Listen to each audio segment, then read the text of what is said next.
Şol iki hepden iň wawaly meselesi ýanky ýurdun daşyny 1 awgustda biziň türkmen ýigitlerimiz, diasporamyz, aktivistlerimiz diýip, oppozisiýa diýip atlandyr, näme diýip atlandyrsaňyz, şolar ýene-de şol ilçihanyň öňünde miting gurnadylar. Ol mitingden başa barmady, ýene-de bir gezek. Adamlar ýygnaldy, basylly, tutully, göýberli, urully, ýenjilli gara sanykan. Ýöne men ozal 2 ýyl wagt boly aýdyp gelýän. İslamik döwletiň öz kady kanuny bar.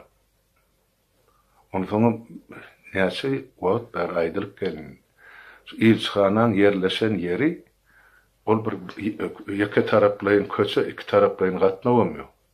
Ondan ol ýerde şol raýonyny, şol ilçede esasan şu Türkiýanyň tanyman belli adamlary, işe adamlary, siýasatçylar, harbylaryň şolar ýaşaýar. Ol territoriýa goralyp dur şonsuzam. Ve bizimkilerin bir ruhsat birinciden, ikinciden gorulun ýeri bar ýaly. Netijesi öňünden aýdyn bilişler. Men başa hiç zat aýtmaýyn, diýmäýin, bahada bermäýin, bahanysiz berin adamlar. Ene watandaşlyk ýysaça menden şol bolan wakalary ene size kanuny nukdaý nazardan berjek jogam şeýle.